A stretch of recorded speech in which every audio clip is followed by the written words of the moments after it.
ഇടുക്കിയിലേക്കൊന്ന് പോകാം. ഇടുക്കി റാണിക്കോവിൽ നിന്ന് ഒരു വേദനിപ്പിക്കുന്ന കഥ വരുന്നു. ഇടുക്കി റാണിക്കോവിൽ എസ്റ്റേറ്റിൽ 6 മാസം പ്രായമുള്ള പിഞ്ചുകുഞ്ഞുൾപ്പെടെയുള്ള കുടുംബം ഇരുട്ടിലാണ്.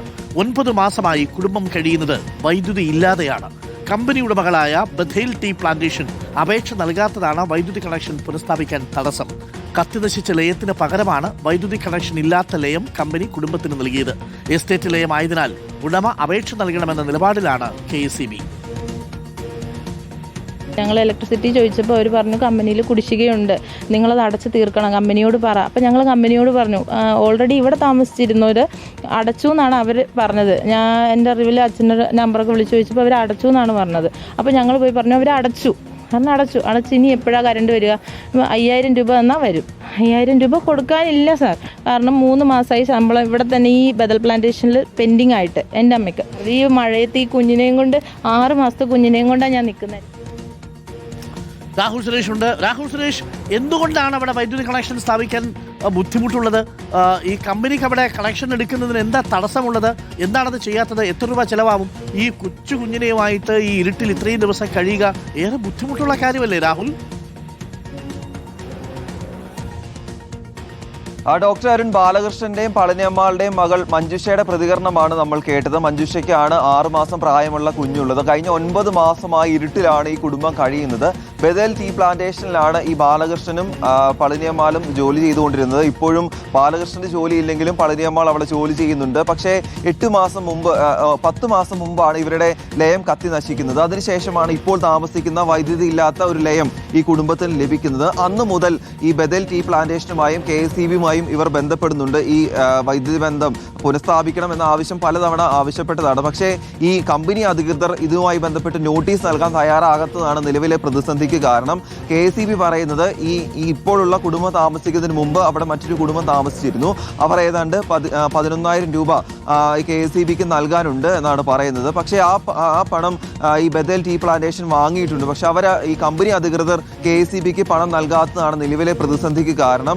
നമ്മൾ ബഥേൽ ടീ പ്ലാന്റേഷൻ കമ്പനിയുമായി ബന്ധപ്പെട്ടിരുന്നു. അവർ പറയുന്ന അനുസരിച്ച് ഉടൻ തന്നെ നടപടി സ്വീകരിക്കാം എന്നുള്ളതാണ് അവർ പറയുന്നത്. പക്ഷേ ഇതുവരെ ഇതുമായി ബന്ധപ്പെട്ട നടപടി സ്വീകരിക്കാൻ ഈ ബഥേൽ ടീ പ്ലാന്റേഷൻ തയ്യാറാകുന്നില്ല എന്നാണ് പറയേണ്ട കാര്യം. ഈ ബാലകൃഷ്ണനാണെങ്കിൽ CPMന്റെ അവിടുത്തെ ബ്രാഞ്ച് കമ്മിറ്റി സെക്രട്ടറിയാണ്. അതുകൂടാതെ രാഷ്ട്രീയ ബന്ധമുള്ള ആൾ കൂടിയാണ്.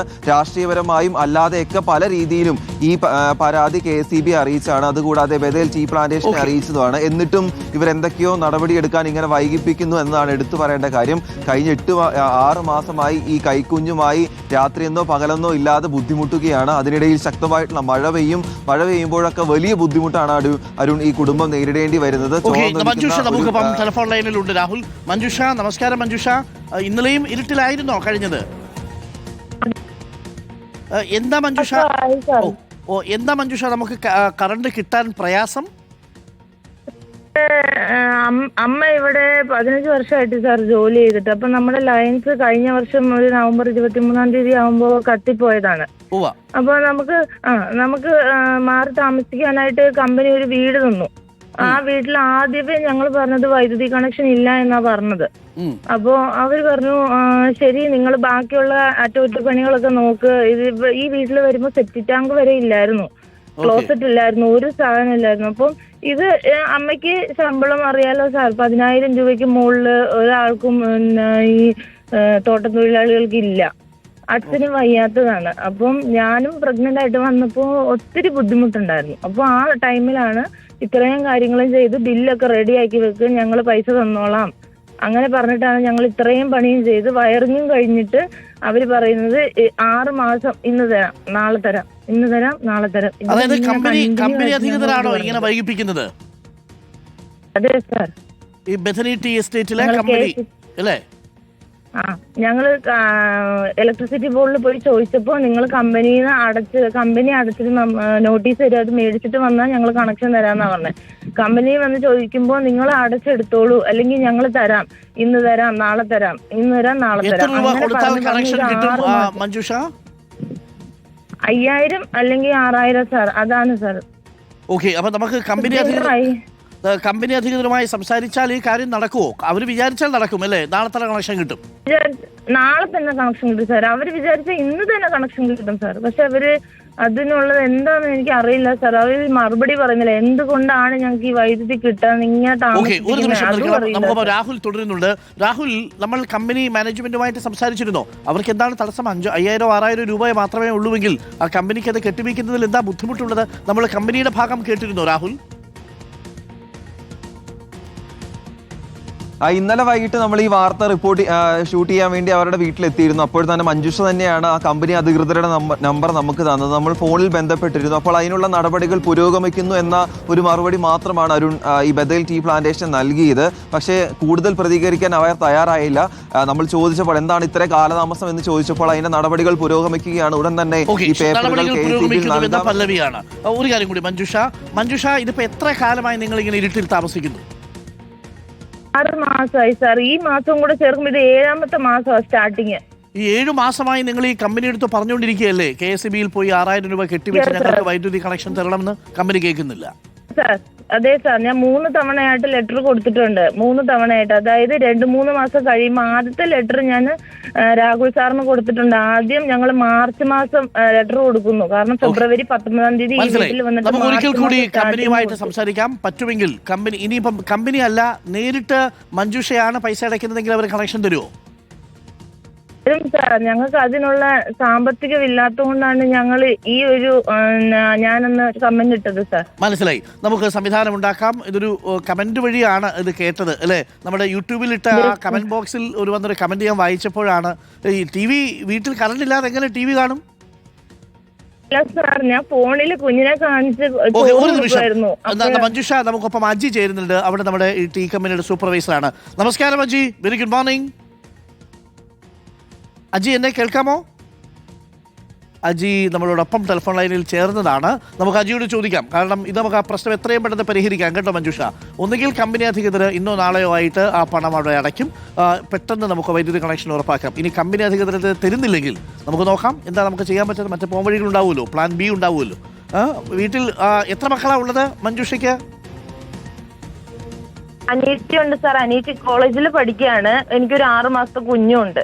6 മാസത്തെ കുഞ്ഞുണ്ട്. അജി നമുക്കൊപ്പം ഉണ്ട്. Aji, good morning. കേൾക്കാമോ എന്നെ? ഹലോ അജി, എന്നെ കേൾക്കാമോ? ഞാൻ അരുണാണ്. ഞാൻ റിപ്പോർട്ടിൽ നിന്നാണ് വിളിക്കുന്നത് രാവിലെ. ഓക്കെ അജി, സുഖമാണോ? സുഖം. ഇവിടെ നമ്മുടെ മഞ്ജുഷയുടെ കാര്യത്തിൽ ഒരു തീരുമാനം ഉണ്ടാക്കാൻ എന്താ വഴി? ഒരു 6,000 രൂപ അടയ്ക്കേണ്ട കാര്യമല്ലേ ഉള്ളൂ. ഇപ്പം അവർക്ക് ആ കുട്ടിയെ കൊണ്ട് വലിയ ബുദ്ധിമുട്ടാണ് അജി.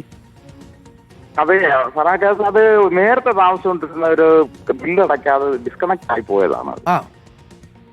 അപ്പം അതിന്റെ ആ ഒരു ഈ വയറിങ്ങും കാര്യങ്ങളും എടുത്തതിന്റെ പേപ്പേഴ്സ് എല്ലാം നീങ്ങിയിട്ടുണ്ട്. അത് കമ്പനി കോർപ്പറേറ്റ് ഓഫീസായിട്ട് ബന്ധപ്പെട്ട അവർ കാര്യങ്ങളൊക്കെ നടക്കുന്നുള്ളതാണ് എന്റെ അറിവ്. അല്ല, നമുക്കൊരു 6,000 രൂപ അടച്ചു കഴിഞ്ഞാൽ അവർക്ക് നാളെ കിട്ടും. 6 മാസമായിട്ട് 6 മാസമുള്ളൊരു കുഞ്ഞുമുണ്ടേ. അതിനെ കുറിച്ച് എനിക്ക് വ്യക്തമായിട്ട് അറിയില്ല സാർ. ഞങ്ങൾ വേറൊരു ഡിവിഷനാണ്. ഈ ഡിവിഷനിൽ ഞാനിവിടെ ഒരു സൂപ്പർവൈസർ എന്നുള്ളതുള്ളൂ. അല്ല, ഈ കാര്യം ഒന്ന് കമ്പനി അധികൃതരോട് പറഞ്ഞത് വേഗത്തിൽ നടപ്പാക്കാൻ പറ്റുമോ അജിക്ക്? അല്ല, കമ്പനിയെ അറിയിച്ചിട്ടുണ്ട്. ഞാൻ കമ്പനി അറിയിച്ചിട്ടുണ്ട്. അന്നേരം തന്നെ നേരത്തെ തന്നെ അറിയിച്ച അവര് ചെയ്തോണ്ടിരിക്കുക. അതിന്റെ കാര്യങ്ങൾ ഒന്നുകൂടി ഒന്ന് അറിയിക്കും. ഇനി അതല്ല, കമ്പനിക്ക് അടയ്ക്കാൻ ബുദ്ധിമുട്ടുണ്ടെങ്കിൽ അതിന് മറ്റാരെങ്കിലും നമുക്ക് മറ്റ് തലങ്ങളിലേക്ക് പോകണമെന്നുണ്ടെങ്കിൽ അങ്ങനെയും നോക്കാം എന്താ വേണ്ടത്. കമ്പനി അറിയിക്കും സാർ. നമുക്കൊന്ന് സഹായിക്കണം കേട്ടോ അജി. പാവമല്ലേ, 6 മാസമുള്ളൊരു കുഞ്ഞുമായിട്ട് കഴിയല്ലേ. Thank you Aji. അജി എവിടെ താമസിക്കുന്നത്? അവിടെ തന്നെയാണോ? അല്ല, ഞാൻ വീട്ടിലാണ് താമസിക്കുന്നത്. അപ്പൊ ഈ ഇരുട്ടത്തൊക്കെ ഇതേ സമയത്ത് പ്രത്യേകിച്ച് മഴയൊക്കെ ആകുമ്പോൾ വലിയ ബുദ്ധിമുട്ടല്ലേ അജി? അപ്പൊ എന്തായാലും ഒരു ഓണക്കാലത്തിന് മുമ്പ് അവർക്ക് നമുക്ക് കറണ്ട് കൊടുക്കാൻ പറ്റണം കേട്ടോ. Thank you Aji, thank you. അപ്പോൾ അജിയാണ് നമുക്ക് പറ്റുന്നത്. മഞ്ജുഷ, നമുക്ക് അതിലൊരു തീരുമാനം ഉണ്ടാക്കാം. ഒരാഴ്ചക്കുള്ളിൽ തീരുമാനം ഉണ്ടാക്കാം കേട്ടോ മഞ്ജുഷ. Okay, thank you. മോളുടെ പേരെന്താ? കുഞ്ഞുമോളുടെ ഗർവിക് എന്നാണ് പേര്. ഓക്കെ, മോനാണ്. ഓക്കെ, അപ്പൊ കുഞ്ഞു ഗർവിക്കിനോട് അന്വേഷണം പറഞ്ഞോളൂ കേട്ടോ. Okay, thank you Manjusha. Thank you. അപ്പോൾ മഞ്ജുഷയാണ് നമുക്കൊപ്പം ചേർന്നത്. രാഹുൽ സുരേഷും. രാഹുൽ, നമുക്ക് അജി ഒന്നുകൂടി ഈ കാര്യങ്ങൾ ഓർമ്മിപ്പിക്കൂ. മാനേജറുമായിട്ടും പറ്റുമെങ്കിൽ ഒന്ന് സംസാരിക്കാൻ ശ്രമിക്കൂ. ഇനി അവർക്ക് അടയ്ക്കാൻ ബുദ്ധിമുട്ടുണ്ടെങ്കിൽ നമുക്ക് മറ്റ് സംവിധാനങ്ങളിലൂടെ അടച്ചു കൊടുക്കാനുള്ള സംവിധാനം ഉണ്ടാക്കാം. പക്ഷേ അത് കമ്പനിയെ സംബന്ധിച്ച് അത്ര സുഖകരമായിരിക്കില്ല. കാരണം കമ്പനിക്ക് അതൊക്കെ ചെയ്യാൻ പറ്റുമല്ലോ. 6,000 രൂപ അടയ്ക്കാനാണോ കമ്പനിക്ക് ബുദ്ധിമുട്ട്? രാഹുൽ, ഒന്ന് കമ്പനി മാനേജറുമായിട്ടൊന്ന് സംസാരിക്കൂ. Thank you Rahul. Thank you. Rahul സുരേഷാണ് ഈ വാർത്ത നൽകിയത്. പ്രിയപ്പെട്ട പ്രേക്ഷകരെ ഒന്ന് ആലോചിച്ച് നോക്കൂ. കറണ്ട് ഇല്ലാതെ 6 മാസമായിട്ട് 6 മാസം പ്രായമുള്ള ഒരു കൈക്കുഞ്ഞിനെ വെച്ച് ഒരു തേയിലത്തോട്ടത്തെ ലയത്തിൽ അവർ കഴിയുക എന്ന് പറഞ്ഞാൽ ഒന്ന് ആലോചിച്ച് നോക്കൂ. അല്ലെങ്കിൽ തന്നെ പൊതുവെ ഒരു ഭീതിതമായ അന്തരീക്ഷമാണ് ഈ കമ്പനിയുടെ ലയങ്ങളിൽ താമസിക്കുന്ന സമയത്ത്. പ്രത്യേകിച്ച് ഇരുട്ടായാൽ മഴയായാൽ അല്ലേ, ആ സമയത്താണ് കറണ്ട് പോലും ഇല്ലാത്ത ഒരു സാഹചര്യം ഉണ്ടാവുന്നു എങ്കിൽ എത്രമാത്രം ബുദ്ധിമുട്ടായിരിക്കും. കുഞ്ഞുങ്ങളല്ലേ, ഒന്ന് രാത്രിയിൽ എഴുന്നേറ്റാൽ പോലും എത്രമാത്രം ബുദ്ധിമുട്ടുണ്ടാവും. അതറിയണമെങ്കിൽ നമ്മുടെ വീട്ടിൽ തുടർച്ചയായിട്ട് ഒരു ആഴ്ച കറണ്ട് ഇല്ലാതിരിക്കണം, അപ്പോഴറിയാം.